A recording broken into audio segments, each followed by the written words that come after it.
Kimbangisme oye! Ono tuyangalale kwetu kade kiwai kiamen tata Kimbangu butukiliriaka bakutumie bosala noki lulutako bole kabole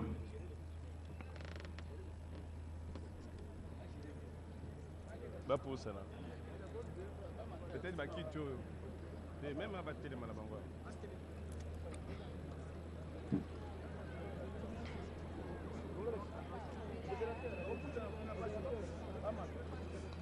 mingi bakomituna oyo alingi oloba bankumu nyonso bapusani likambo yango nini lelo eza esengo popasi oyo ya tata Kimbangu mpasi oyo ya mfumu Kimbangu ezalaki pasi na biso nyonso pona mutu oyo botelemisi bopesi nzela asala kasi monguna abundisi ye akangi ye lelo ye wana abimi esengo na biso po lelo biso bakumu bakolo bilima ya mabele oyo pouvoir nzambe apesaki lelo toza kopesa lisusu na papa Kimbangu Kiangani makasi pe moto ya kofungola mokili pe kofungola mabele pe kopanza po Kongo emonana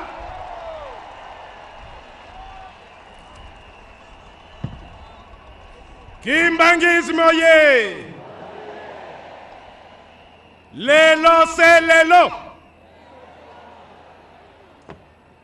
mbuta Kimbangu Kiangani tosenga kina bakoko balakisa tovandi na kati ya prison toyebisi batu nyonso bolongola ba parapluie na bino botala couronne ancestrale na likolo moye la kisaki oyo azana tembe misu na ye ekufa elembo oyo elingaki kolakisa ete lelo Kimbangu Kiangani azali kotelema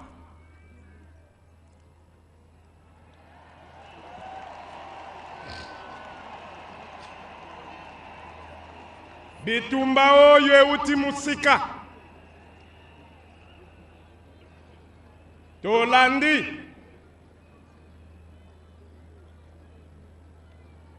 papa gouverneur na biso ya Bakongo alobi mukongo sepela na mwana oyo botaki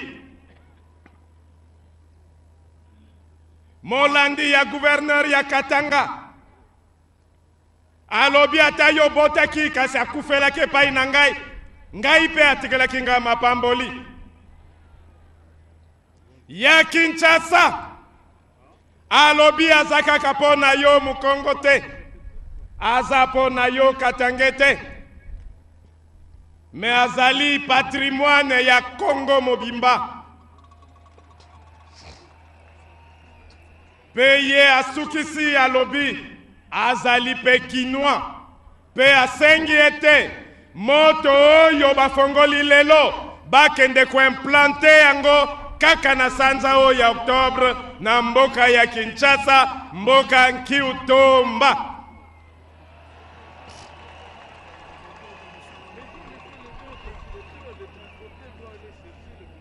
yango wana na bakoko balobi Kimbangu ayaki po na moto mwindo nyonso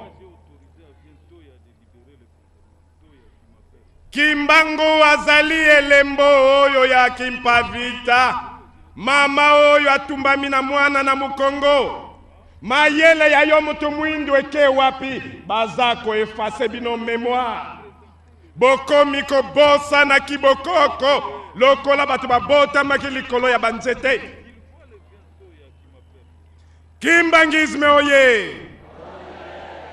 Mosala tokopesa na papa Kimbangu Kiangani ya kozongisa mémoire ya peuple congolais, kozongisa mémoire ya moto moindo po Congo etelema Afrique etelema moto moindo arenye na Congo.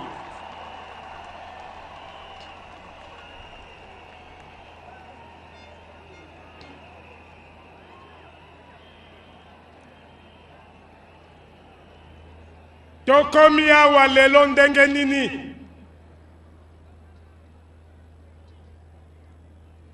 Papa Kimbangu abundi akangami kasi alobi papa vice-gouverneur ya Katanga alobi ye akufi lisu moko ya kokanga lisu moko ya kofongwama na kibokoko soki mutu akufi boye elingi oloba akufi te azotala.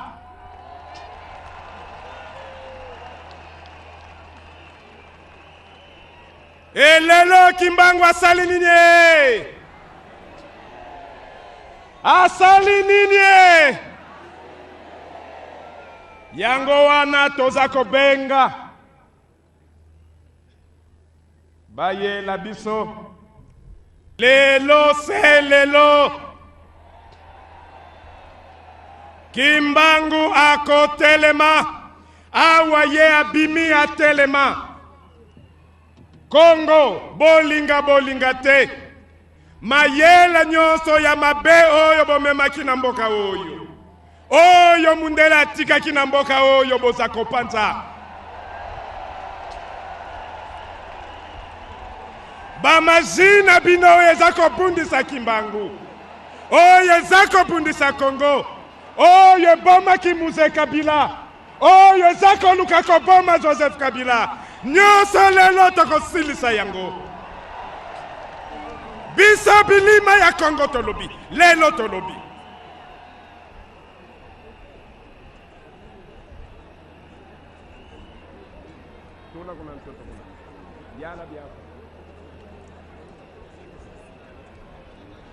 Kimbangisme oye epana biso balobi makanga mene vantoto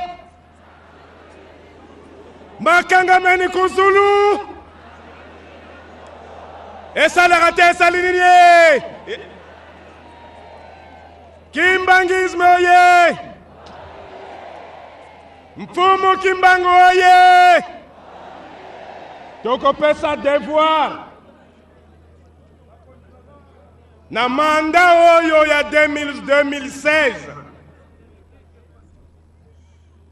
ya Kabila Kabange na manda na ye ya 2012-2016 Congo balobi na biso article soki 2 le Congo est laïque et Congo eyebi Nzambe te Congo eyebi Nzambe te epesi fete na bamaji nyonso ekota na mboka na biso Congo kasi Congo elobi article 207 Congo elobi ayebi kibokoko yango wana kibokoko lelo elobi eza kotelemisa mfumu Kimbangu badepute ya 2012-2016 bo déclarer Congo le Congo de Mfumu Kimbangu. Enlevez-nous cet article.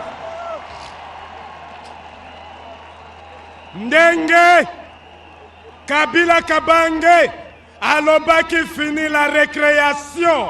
Bankumu balobi fini la récréation métaphysique.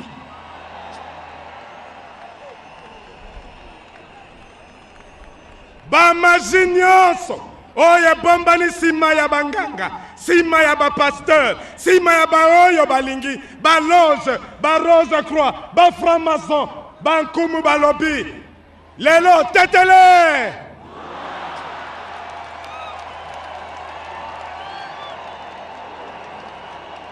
Kimbangisme oye Kimbangisme oye Kimbangisme oye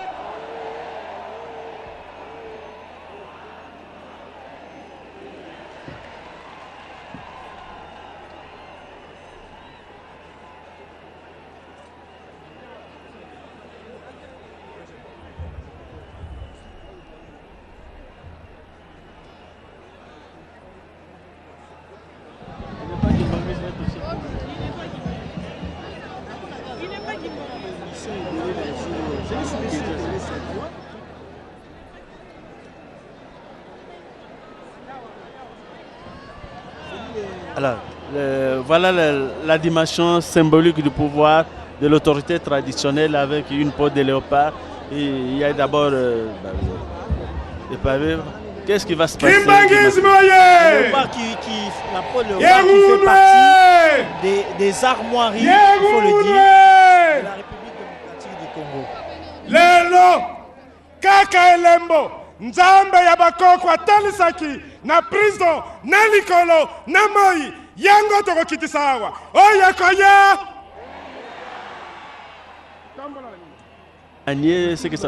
C'est le symbolisme de l'unité et de la fraternité. En effet, le régime de Banane croise toujours ensemble, unis, comme un seul homme. C'est un peu ça la symbolique au niveau du bananier. Les léopards, fait partie des le signe du pouvoir, le signe distinctif du pouvoir, les armoiries du pays. La natte, je donne ma langue au chat. La natte, c'est un siège. On s'assoit sur la natte, on dort sur la natte. Son Excellence, ministre Mouyu, Aya Nabiso, père ambassadeur Charles Koto, Bango Bazali, non seulement chef coutumier, mais aussi moi, chef coutumier. Excellence, je vous invite à venir nous assister. On voit les autorités traditionnelles, celles qui nous conçoivent à la facilement, qui parlent comme le fils du coin, aussi comme celui qui est issu des tenteurs de pouvoir. Parce que faire rayonner. Donc, construire une pensée, la diffuser, la disséminer, ça signifie qu'il faut être détenteur d'un certain pouvoir. C'est certainement que ce pouvoir que l'autorité traditionnelle veut reconnaître à l'occasion d'un acte symbolique de libération ou de restitution, d'annulation de l'acte de condamnation de Simon Kimbangu.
Le représentant légal debout sur une peau de léopard, feuillage.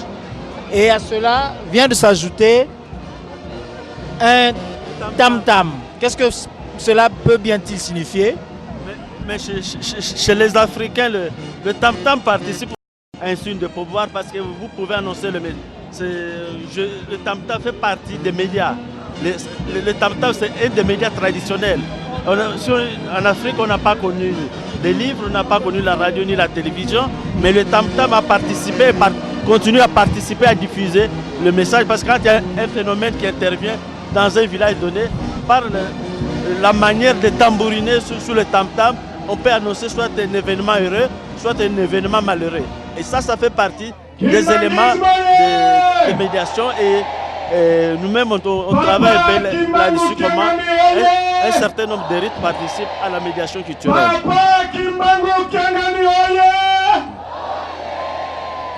Papa Kimbangu Kiangani, oye!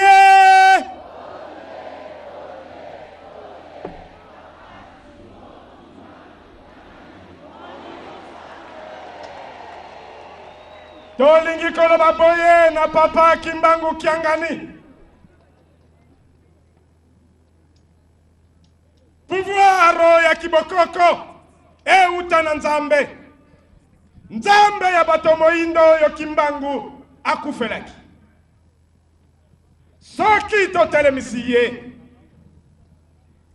na kibokoko na biso na bana oyo misatu ya mfumu Kimbangu ye azali mwana liboso.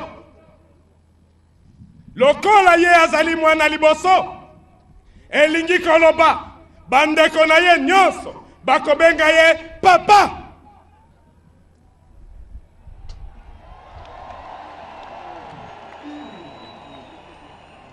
Na kimwana na ye ya liboso oyo nyonso azali kati na mabota ya batata oyo misatu akobenga Kimbangu Kiangani papa.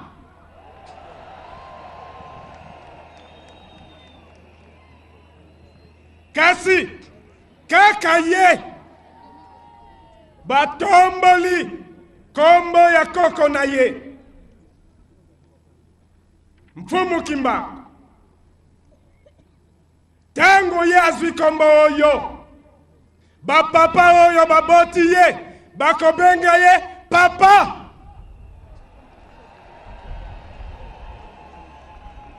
Pe baoyo ye abotami na bango nyonso na generation na ye bakobenga ye koko. Kotelema lelo kobima ya mfumu Kimbangu, kotelema na ye yango na biso lelo tolobi ye nde totelemisi, ye nde topesi nzela akende atelema azongisa kibokoko, azongisa molimo ya bato bayindo. Kobanga te kota bisika nyonso kata basinga muta kokoka yo azali te. Ndenge toza koloka lelo na se ndenge Nzamba se alokaki likolo mutu akokoka ye azali te.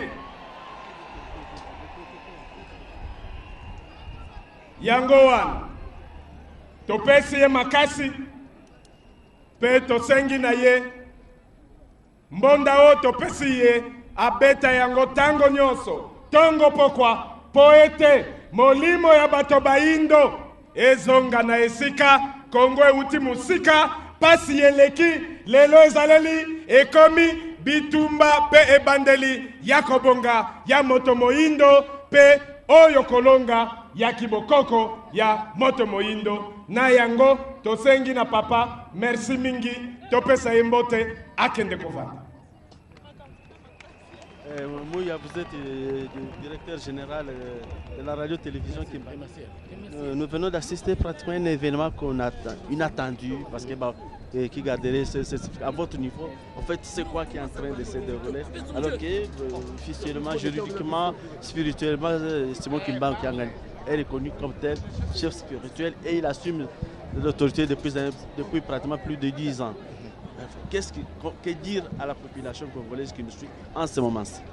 Merci Mbouyal Bangal. Vous savez que ça c'est une cérémonie à caractère juridique, mais les chefs coutumiers qui se sont retrouvés ici ont constaté que depuis 10 années, ils étaient pratiquement absents dans la coutume parce que l'église kimbangiste a... Merci. Batata, bamama, bandeko, mbote na biso. Bambuta, banleke, bamama, batata, kiambote kieno. Kiambote kieno. Lukolele. Lukolele. Ntondele. Merci. Mesdames et messieurs les honorables députés provinciaux, mesdames et messieurs, distingués invités, 3 octobre 1921, 3 octobre 2011,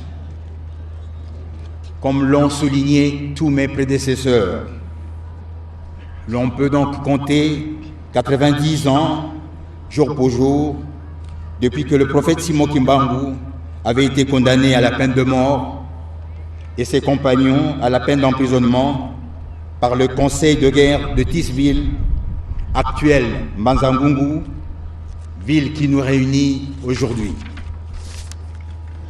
Cette ville qui avait assisté dans la tristesse à la condamnation du prophète Simon Kimbangu en 1921 est à ce jour témoin joyeux de sa décharge morale, mieux de sa libération, car nous venons d'assister tout à l'heure à la prison de Mbanzangungu, à la notification officielle à son éminence Simon Kimbangu Kiangani de l'arrêt du 23 juillet dernier de la haute cour militaire portant révision du jugement du conseil de guerre de Tisville du 3 octobre 1921 ayant injustement condamné le prophète Kimbangu et ses compagnons.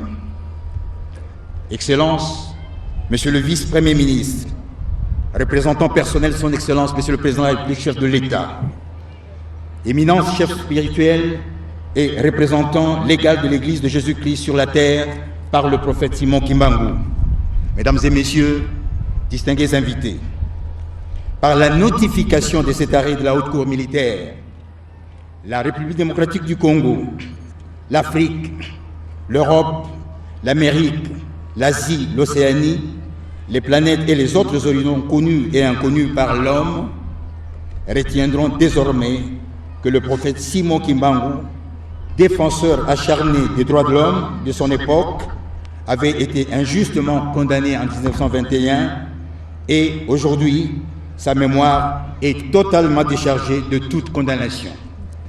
Kimbanguisme oye! Kimbanguisme oye!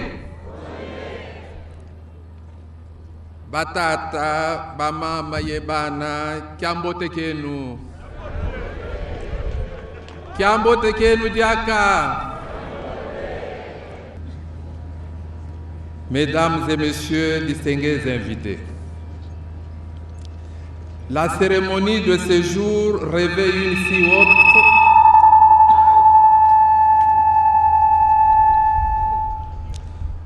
La cérémonie de ce jour revêt une si haute importance que son Excellence, Monsieur le Président de la République, chef de l'État, Monsieur Joseph Kabila Kabange, tenait à y prendre personnellement part. Malheureusement, après avoir effectué un long périple aux États-Unis d'Amérique, à Cuba et en Guinée équatoriale, des charges pressantes de dernière minute l'ont amené à désigner ma modeste personne pour venir le représenter personnellement en ce lieu où se réécrit l'histoire de notre libération.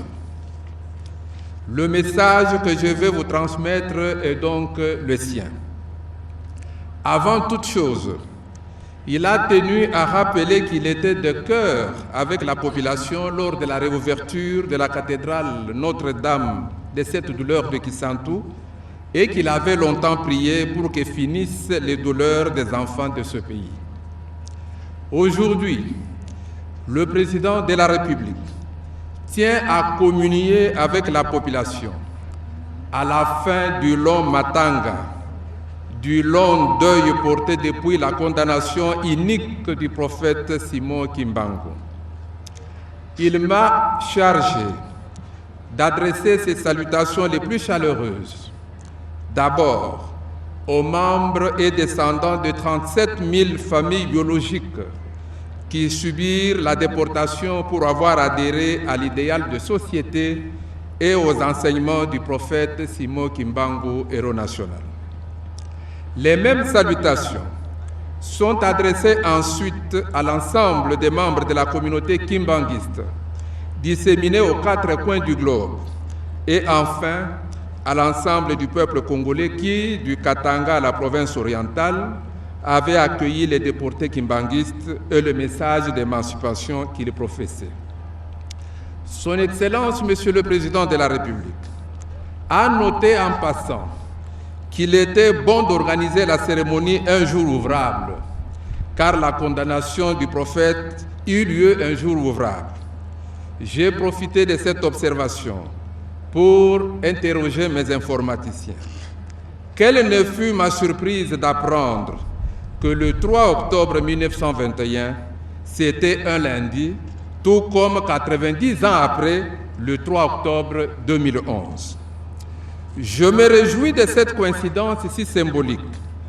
Autant est intéressante la symbolique qui intègre les années 1921, 1951, 1991 et 2011, à savoir l'année de la condamnation en 1921, celle de la mort du prophète en 1951, soit 30 ans plus tard, celle de son amnistie en 1991, 40 ans après sa mort et 70 ans après sa condamnation, et celle de sa réhabilitation en 2011, soit 20 ans après son amnistie, 60 ans après sa mort et 90 ans après sa condamnation.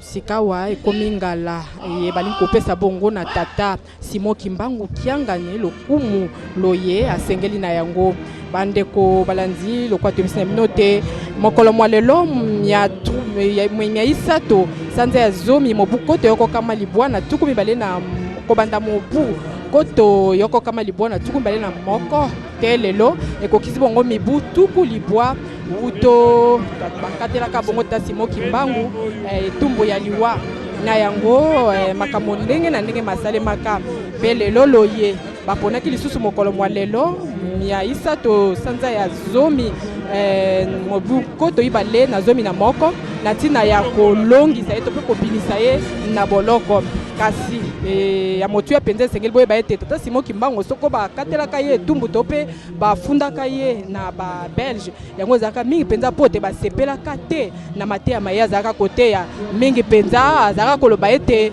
omikolo mikoya moto moyindo akozwa bongo esika ya mondele pe mondele akozwa esika ya moto moyindo talaka lingala liewana lipesaka bango pasi pe kanda na tina te bakwa bongo koluka makoki manso po te bakwa bongo kokanga ye ye asalaka boloko boye o etuka ya katanga mingi penzo ngumba Lubumbashi kuna asalaka bongo mibu tuku misato kasi pona koyeba penza bozindo o maimanso tozai koloba awa opene na ngana zena mopanzi sango ya Ratelki okombo ya Sami Toko ya ko koyebisa biso no lulu mwalelo po ya yo lenge tozai komona sengo na ba iye ya Mbaki pona yo ko koloba ni iyo ndeko lilibo sekota molulu mwalelo toko limbo ela na bazai kolanda biso sikawa ete mozalaki molulu monene pamba te molulu mosangisi ezala bai eyamba Kimbangu mpe ezala bai bazali bai eyamba Kimbangu te toloba ete molulu mwalelo mozali nde moye pesaki na tata mokonzi wa bule Simon Kimbangu kiangani mikanda mpona kolakisa ete tata Simon Kimbangu mopaka ya bakangami si abimi na boloko pamba te na ntango nyonso tokotalaka soki moto abimi na boloko bakomopesaka mokanda mwe mokolakisa ete te ye asi alongwe o maboko ma leta asi basi baluboli ye na libulu yango wana mikolo milekaki ezalaki omobu na sanza ya sambo eleki ezalaki mikolo tuku mibale na mibale na sanza ya sambo eleki ete leta ya mboka na biso ekataka likambo ezalaki na haute cour militaire ezwami mboka mokonzi Kinshasa bakataka likambo ya tata Simon Kimbangu na mbala ibale ete batala ete likambo liye wana na bokuto ya likambo liye wana batalaka ete tata Simon Kimbangu asalaka likambo lioko ya mabete yango alongaka likambo azalaki pe yemei te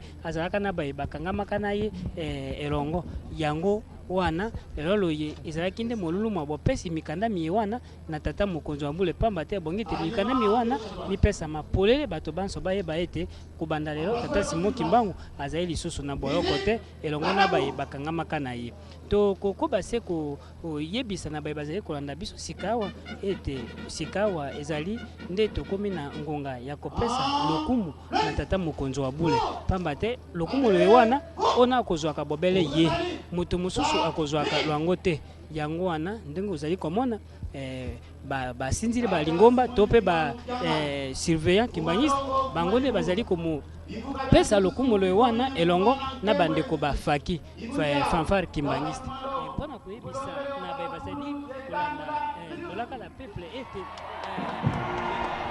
MSK to mpe basinzili balingomba bazali balati sokoto te to mpe basoda babula matali te bango bazali basinzili balingomba musala mwa bango bakokengelaka bobele biloko bya lingomba mpe bandimi batata Simon Kimbangu yango ndenge ezali kotala sikawa tokozongisa maloba ndenge yeba tata Simon Kimbangu po ete aye wana azali koleka mpona kozwa lokumu lelokokani na ye kasi tokotalaka bandeko babiso mpona kolaki yebisa na bato bayebi lisanga liye wana malamu te ete lisanga liye wana libandaka omobuma osanza ya motoba naloba nsanza ya minei omobuma nkoto na nkama libwana ntuku motoba to mpe 1960 ndenge bayi français bakolobaka ete ezalaka omboka mokonzi Kinshasa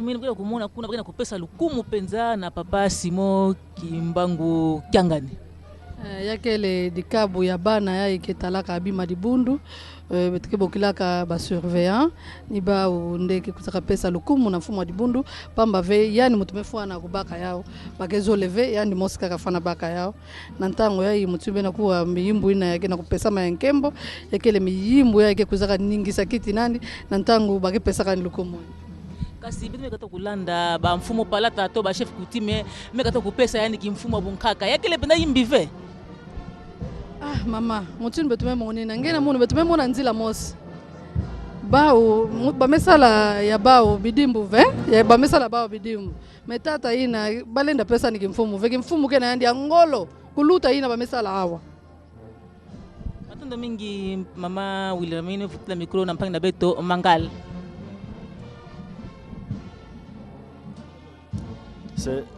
C'est un moment donné pour le chef spirituel. On est en train d'entonner pour lui l'hymne de Kimbangis et la manifestation se veut.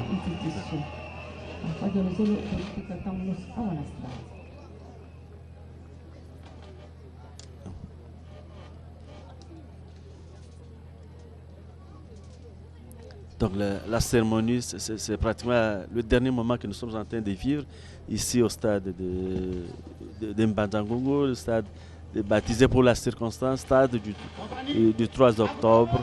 Alors le dernier moment, c'est avec la dernière intervention, la dernière personnalité, il s'agit du chef spirituel qui reçoit les honneurs de l'église. Comme seuls les Kimbangis savent le faire, c'est un stade peu imprimé au vert et blanc, aux couleurs Kimbangis. C'est ce stade qui est en train de recevoir en triomphe son chef spirituel, Simon Kimbangu Kyangani, à l'issue de plusieurs événements plein de significations que nous avons vécues depuis le début de la matinée jusqu'à ce moment. Il y a eu le matin la remise officielle de l'arrêt de révision de la décision du jugement intervenu en 1921 par la cour militaire la haute cour militaire de Kinshasa. Et puis il y a eu deuxième moment les échanges de messages, mais avant d'y arriver, il y a eu un acte que le président de la République vient de poser en faveur de Kimbangis, c'est qu'il vient de racheter l'ancienne prison, il vient de racheter pratiquement l'ancienne prison qui va être mise à la disposition de Kimbangis comme un lieu de pèlerinage, et le document de propriétaire a été remis au chef spirituel de l'église Kimbangis par le vice-premier ministre et ministre de l'Intérieur, de centralisation et management du territoire, Adolphe Mano Wana Sefu. Donc nous sommes en train de vivre ce dernier moment, c'est des spectacles que dans quel moment on va trouver justement un élément de commentaire pour voir de parler ce que les Kimbangis savent faire. On a cru qu'on était déjà si fatigué que les gens étaient disposés à partir. Maintenant, curieusement, c'est la joie comme si on venait de commencer.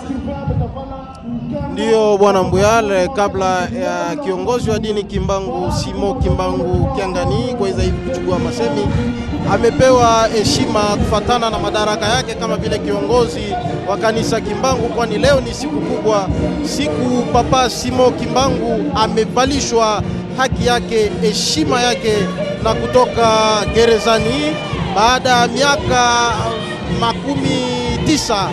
Ndiyo leo siku kubwa kwa waaminifu wa dini la Kimbangu, siku kubwa kwa jumla kwa Wakongomani kuweza hivi kumkubali kwa kazi nzuri aliyeifanya na kazi ambayo imeendelea hivi kutoa tunda leo katika Jamhuri ya Kidemokrasia ya Kongo, kwani kanisa Kimbangu ina kazi mengi. Ikiwa Papa Kimbangu Kiangani amepatikana mbele na kuweza hivi kupata heshima kufatana na madaraka yake, waaminifu wapo katika cheko, wapo naimba, wote wamepatikana na furaha kubwa kwa siku kubwa ya leo ya tarehe 3 Oktoba, siku kuambatana na tarehe 3 Oktoba mwaka 1921, siku aliweza hivi kuhukumiwa malipizi ya kufungwa maisha yake nzima.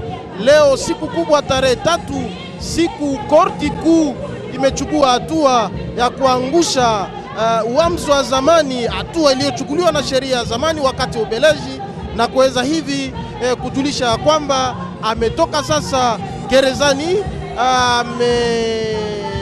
amepewa heshima yake. Leo ni siku kubwa. Wote waliweza hivi kusema, ikiwa wali wa mji wa Kinshasa ambaye ikajulisha kwamba sanamu itaweza hivi kushimikwa mjini Kinshasa kwa heshima yake. Bwana Lumuna, makamu wa waziri wa kwanza, waziri kuhusika na mambo za ndani pia usalama, kaweza hivi kujulisha vile serikali ya Kongo itajitolea kwa ajili ya kumpatia heshima yake, na kajulisha ya kwamba baba wa taifa kaweza hivi kununua hata fasi Simo Kimbangu alipatikana gerezani. Eneo yoyote leo sasa imepewa mikononi mwa dini Kimbangu. Ni heshima kubwa, ni sifa kubwa kwa kazi kanisa hiyo imeendelea hivi kuifanya juu ya kuinua heshima ya Papa Simo Kimbangu Kiangani. Ndiyo kujulisha ya kwamba ndiyo kufatana na yote tutaweza hivi kumsikiliza moja mwaminifu ambaye ni mpasha habari vile. Tunaona sasa kabla ya Papa Simo Kimbangu Kiangani kuchukua masemi, wamempatia heshima. Wakati wameendelea hivi kutembea, tunaweza hivi kujua ni kama unanisikia sasa, tunaingia katika wakati gani? Asante ndugu, tunafika wakati ile wanakuwa wakimpatia Papa Simo Kimbangu heshima yake, kwa sababu yeye ni baba wa roho. Heshima hii wanampatia inamfai, kwa sababu ndiye yeye mheshimiwa mkubwa mwenye wa kwanza mwenye anakuwa juu ya kanisa ya Kimbangu. Ni wakati wanakuwa wakimpatia heshima yake ile inamfai yeye peke tu, ndio anakuwa akipata heshima ya namna hii. Ndio wakati Papa Simo Kimbangu Amani Kiangani atachukua masemi, itakuwa sasa atafanya sala kubwa ya ubarikio wa siku ya leo na sala kubwa vile vile ya amani na ukimya katika Jamhuri ya Kidemokrasia ya Kongo, kwani tumepatikana wakati wakongomani wote wamejitajarisha kwenda katika uchaguzi, na vile vile masemi atakayechukua ni kwa ajili ya kuinua moyo na zamiri ya waaminifu wote wa kanisa Kimbangu. Ndiyo ndugu, hii tunakuwa tukifata hapa ni heshima ya Baba Simoni Kimbangu, kwa sababu ndiye yeye baba wa roho, baba wa kwanza mwenye anakuwa juu ya kanisa ya Kimbangu. Basi anatafuta kuchukua sauti kwa kubarikia watoto wa Kongo, kwa kubarikia waaminifu wa Kimbangu, kwa sababu ndiye yeye peke yake anakuwa na mamlaka, ndiye peke yake anakuwa na baraka ya kutupatia sisi watoto wake, kwa sababu yeye siku ya leo anatoka gerezani. Basi sisi pia tulikuwa tukifungwa kwa maneno yote ya mwovu Satana. Sisi pia wakati yeye atatutolea baraka yake, na wakati yeye atatupatia maombi yake, itatupatia kimya. Wale walikuwa wakifungwa na minyororo wa mwovu Satana watapata kufunguliwa. Ndio, kwa jina la Baba. Ndio ni namna kufungua mlango kwa sala itakayotolewa na kiongozi wa dini Kimbangu. Muda saa chache atachukua masemi kwa kuweza hivi kubarikia waaminifu wote tuatumaini, na kubarikia vile vile kazi kubwa na kazi kuonekana ya Papa Simon Kimbangu. Bwana Medaya Mbuyal, ni nimbo la heshima tuatumaini kwa kumruhusu kiongozi wa dini Kimbangu kuweza hivi kuchukua masemi. Wote waaminifu, haiko tu wale kupatikana hapa kwenye uwanja, wote wa Jamhuri ya Kidemokrasia ya Kongo na wale kupatikana ugenini wapo tajari kwa ajili ya kuweza hivi kumfuata. Merci Dakin. L'événement est retransmis par la RTNC, vous le savez, à Wamba, dans la province orientale. Les Kimbanguis sont réunis dans leur paroisse. Il y a un écran géant tenté de retransmettre ici. Nous sommes là de nous suivre autour de Inagos Geneviève, notre concert qui se trouve présentement à Wamba. À Chibala, au Kassa occidental également, les Kimbanguis sont en train de nous suivre à tous les niveaux. Les messages se prêtent que c'est un grand moment. C'est un grand jour, le jour de la réhabilitation de la mémoire collective, le jour de la réhabilitation de la mémoire du Simon Kimbangu face à une condamnation injuste. C'est le moment que c'est. Voilà la signification qui fait que le stade d'Imbandangou est plein comme un œuf, et le responsable de l'église a répondu à prendre la parole. Matono mingi mpangi Mbuyal Mangale mama Wirlemini mukele kaka nange kasi muda kumuna diamba kuyituka penza bina kusasanisi na chef spirituel bontu mutimba kasi sina kanzambi baka bana kisika nzambi to ngiki mutimba kumona bakimbangise bazoba veka bana kusala diambo yayi bameza bantsasa do mutundu ngemetu baya bakatulaka na place ya peve ya longo pamba ve bake monaka na bamambu ina ndike salaka yao pesa ba ngolo to na ndinga kifaransa ko confirmer andi ke yali mutu mefo na lukomo yeni matande mingi pangi mama Wilhelmine pesa micro na pangi munu Lisi Bilonda iwa bawetu balonzi batim tatansi jamu munwe mtusanji bwa kuluseka lwa mpanza ngungu bona kwamba sikubili jimbinji boneno kayeni ushindu kai ujibana bamona Kongo bene eklezia wa Kimbangu bikala ndisanka jine nane naye hakuma tishima cha ilo andaye unuku Papa Simon Kimbangu bikala mupeta buti kajiji nungu tansi tulonda disambila uji Simon Kimbangu kiangani ushindika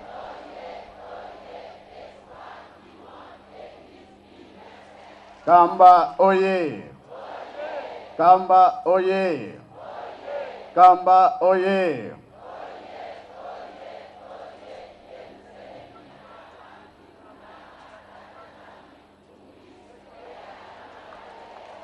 Banza Ngungu oye! Banzangungu oye! Banzangungu oye!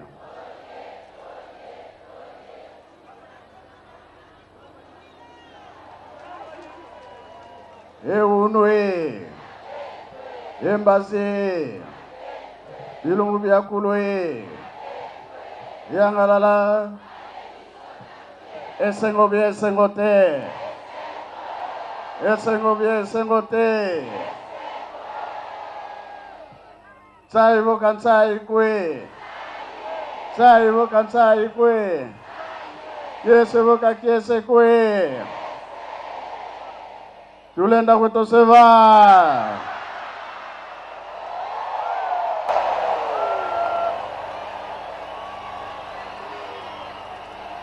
Mino libanda, mino libanda.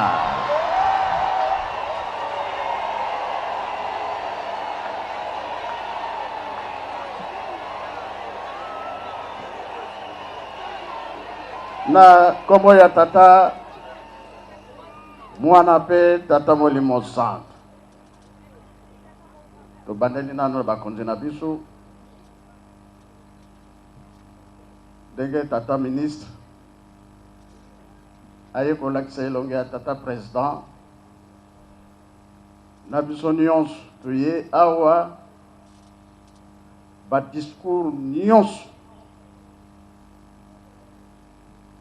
discours kitoko ngana kanisaka ba histoire oyo yebani te nzoka yebani kosula kongo wapi alors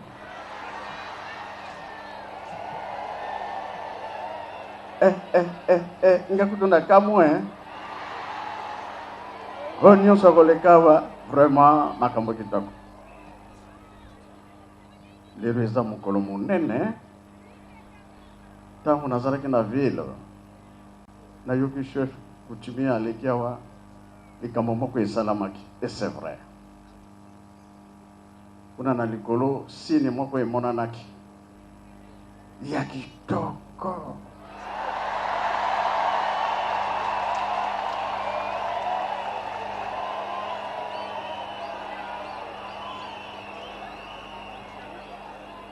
elakisi ete par rapport nyonso osi ekei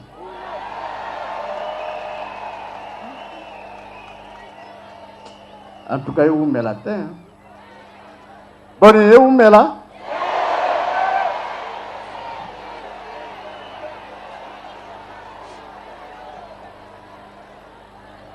pamba te ndenge toyebeli histoire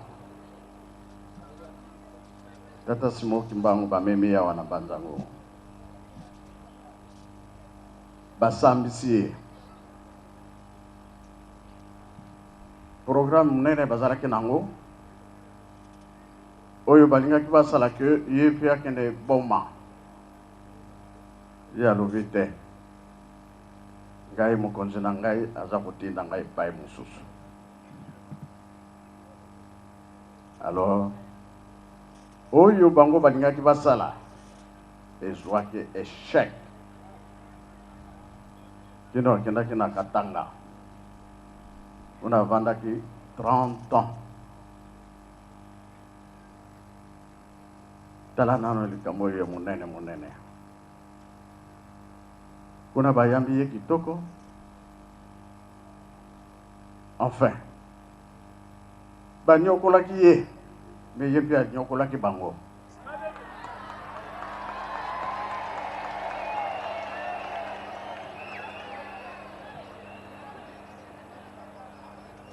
Dango mususu abongi na ye sikoyo basoda bazwi musala boka mobimba koluka ye partout Simon Kimbangu abongi bakoluka ye bakomona ye te kino ye moko kolinga nde aye kobima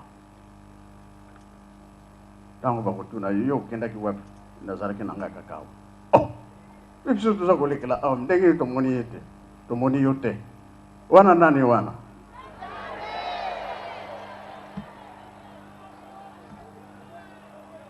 alors elelo oyo tomoni likambo monene Tata Président Joseph Kabila Kabange oyo asaleli biso esengo bi esengo te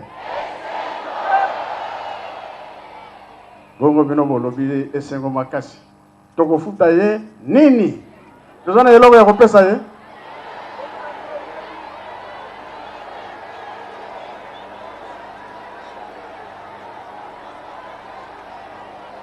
Kimbangisme oye bino bolobi nga moko na yebi naloba moninga ya malamu na tango nini ye oyoki boye basuki na ringi naloba nini boye bibe boye bite bo comprendre te ay Kimbangisme oye eza makambo mosusu ebele eza na liboso mutu mosusu te akosalela biso yango nani akosalela biso yango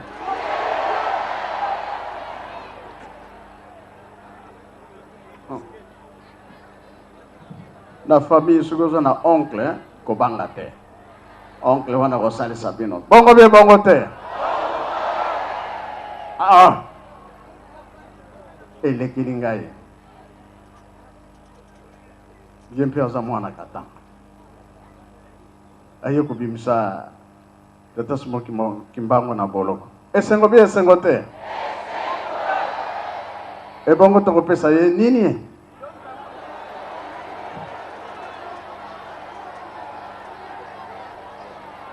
ngamo na yebi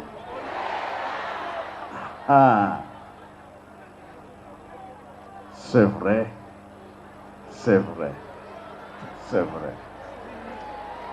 Aïe. Lelo na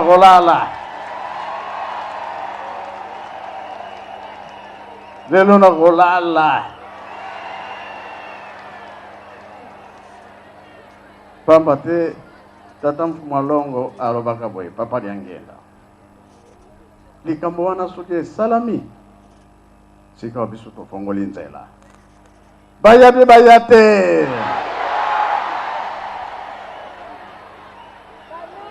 Mwana RDC oyo chance toza nango yango ezelaki kaka ye aya aza moponami bongo bie bongo te bongo biso toko néglige euta na motema ezouta na motema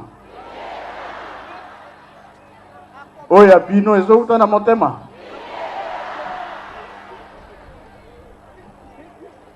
avana ndima ke ezouta na motema maboko likolo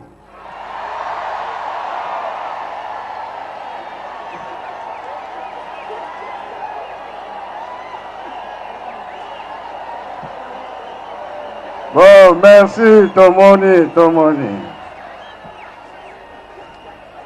Merci. Uti penza na motema. Vraiment. Papa te tozana eloko ya kopesa yete kaka mapamboli. Zambe asunga ye. Oyo etikali asalela biso yango. Bongo te. Nani ayebaka. Pesa nanu mikanda o bapesi ngai.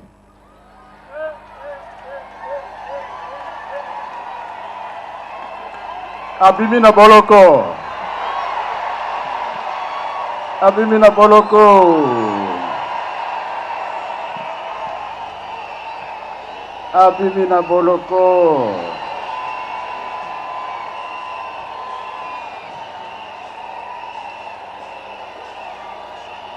Lala pongi ndenge olingi.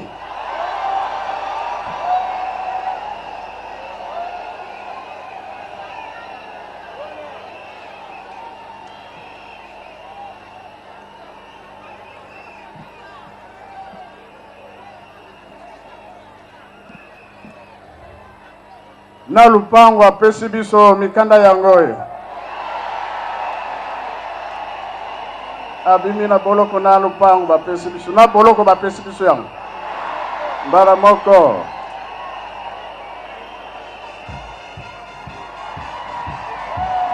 Voilà, ça c'est une manière d'exprimer la joie, une grande joie que tous les fidèles kébanistes.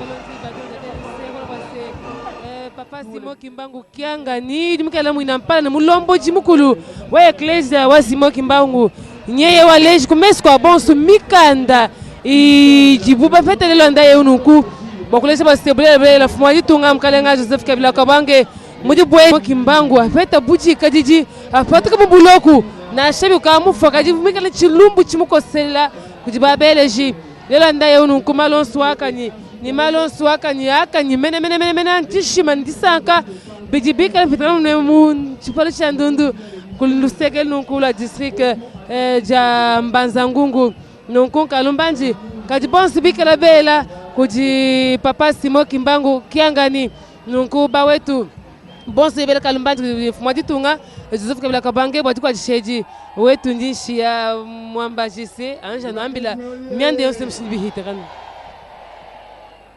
na Kinshasa ngana lobaki mukongo ezali moke moyena mema yeza te kasi awa toko mema ye tina nkamba Kimbangisme oye biso nyonso tozali atoko mema ye tokokoka bie tokokoka te bato oyo baza milayi na liboso biso ya bukuse na nsima.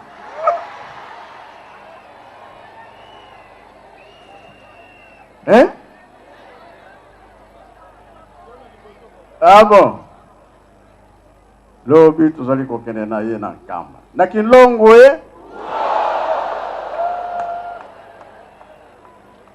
na yango tobosani ata likambo moko te. Oyo asalelaka bato bolamu esengeli nini? Tosalila ye mpe bolamu. Ezali bongo. Peut-être eza bongo te.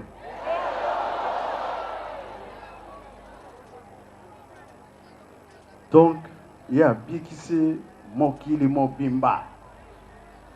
Dès que yoki awa, ce qui tata ministre alekaki awa. Oh, papa gouverneur, baokaka balekaki awa. Afrique, États-Unis, Europe, Asie, Océanie. Atangaki bi atangaki te. Bolanda ki bi bolanda ki. Aye pona mokili mobimba. Polere leki. Ngana lobaka mingi. Lere leki. Aye.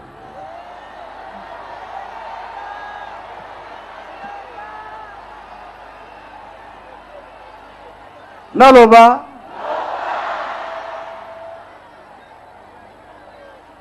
Tata Simon Kimbangu ayelaki mutu nyonso. Biso tomoni ke to amoni pasi. Pona kolakisa force na mokili. Que ye azali mutu ya ndenge mosusu. Bongo bien bongo te. Yo mona wapi okangi chaîne. Soki alingi atikali kobwaka ngo. Chaîne pe ya mukete. Ya monene. Omona pe esika bazo sala réunion pona mabe pona ye aki ko bimela bango bapanzani. Ye nani? Oh. Tozala nan makam. E ni motero go kazolele. Majute sili.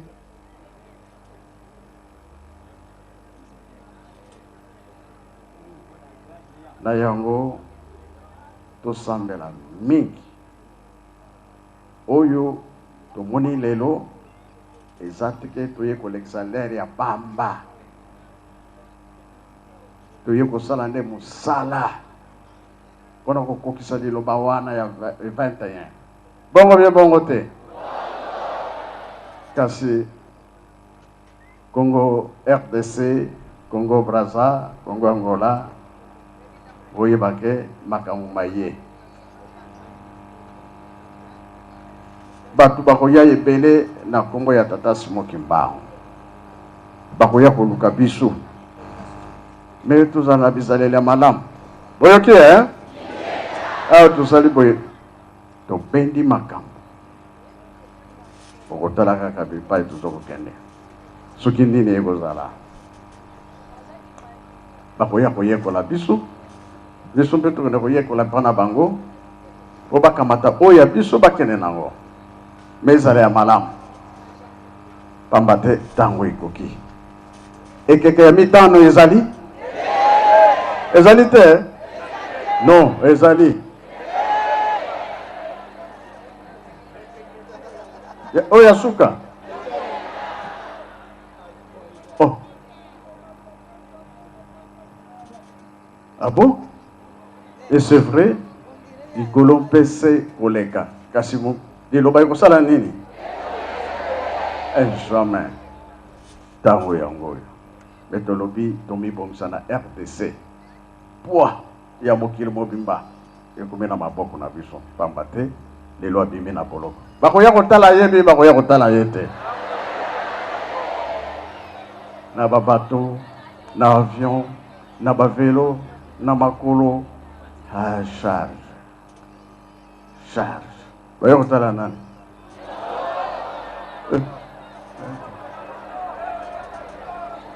makambo wana ezalaka te enga na yokele yango kaka epa na bino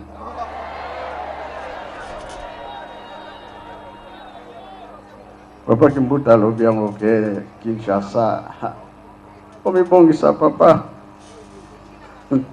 soki bahotele eza moke bakisa ezala mingi bakonzi bazali koya ebele tokotala kaka eza koya sango si ekei tolobi nzambe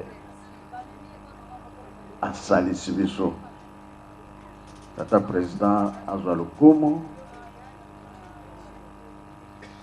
basoda nyonso bozwa lokumu pamba te bazwa lokumu parce que ye moko numéro 1 aza nani soda oh oui butu moi nalalaka te za soda naza soda lalaka te no kutu balalaka na basapatu na makolo soki babengi kaka moya alata noki eza te directement ke ezalaka bongo voilà topesi mpe lokumu na papa Luzolo wa ministre ya justice na basoda nyonso oyo basimbi papier mpona likambo oyo basimbi maloba mpona likambo oyo nzambe azwa lokumu mokonzi nyonso ya mokili mobimba bazwa lokumu pamba te oyo atangamiki asalaka na leta azali mokonzi likanisi oyo osaleli biso tokobosana yango te ata moke te awa esali boye esili likambo ya tata Simon Kimbangu eke mosika yo moto mwindo naloba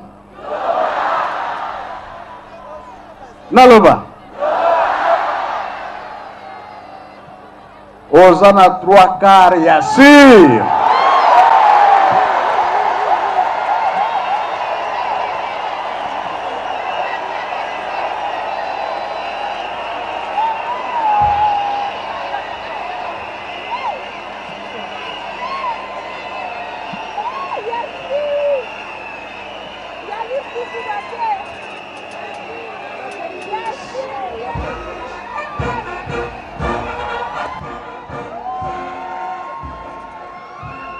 Voilà, le chef spirituel est en train de diriger maintenant la fanfare.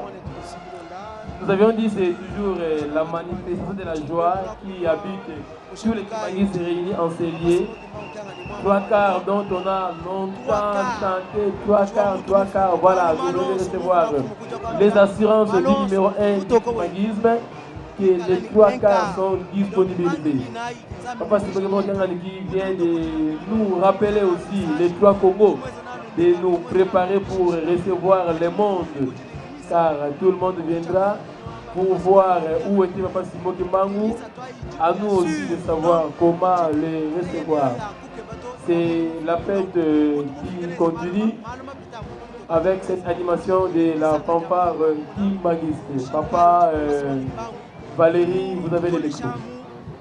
Merci Papa Alpha, le 3 octobre 1921, c'est likambo ya pasi na konyokola Papa Simon Kimbangu, mais lelo nzoka ndia memelaki biso likambo kitoko. De Papa Simon Kimbangu Kiangani, ya rappelé biso le 3 Congo, tozana kilo munene, pamba te tango ekoki lelo nde esili. Na yango na tina wana mutu mwindu, zalana esengo pamba te 3 quarts roba tetena biso balakaki biso lelo zalana ngo si to suis Kimbangisme oye 3 quarts to suis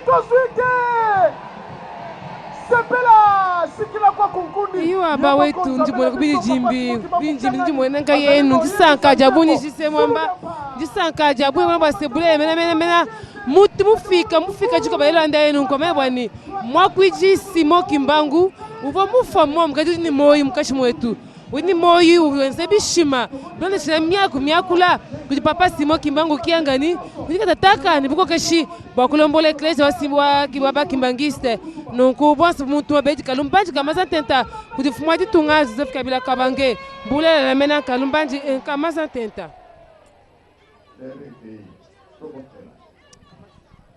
na Kongo misatu tata mwana mpe tata molimo sana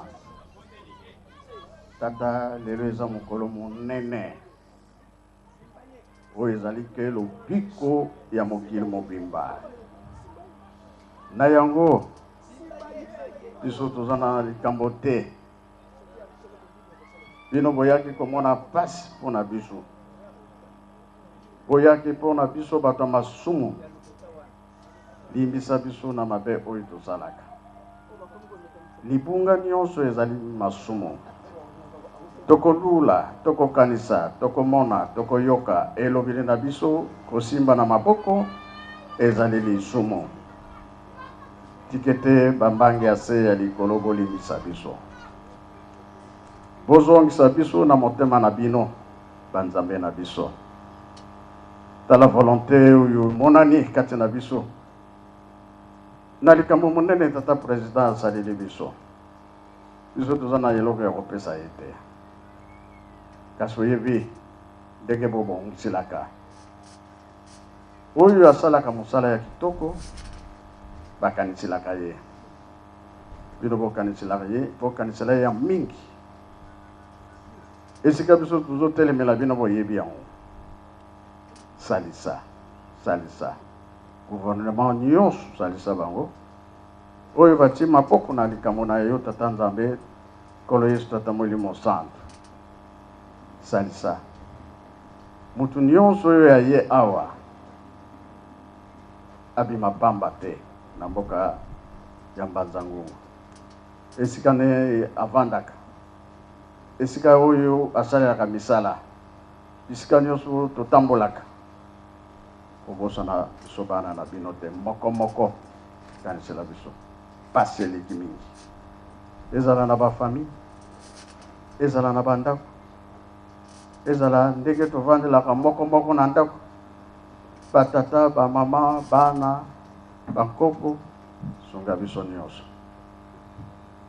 lelo yo makambo mingi tosengi awa topesa yango na maboko ya tata molimo santo bino bapapa bolobaka yango ke likambo yango soki esalami biso tofongoli nzela libela bofongola biso kimia ya kati na mokili mobimba kimia ya na Afrique mikili nyonso toza kolela kaka yo oyo akopesa kimia nde yango tosengi na kombo tata mwana pe tata molimo santo amen.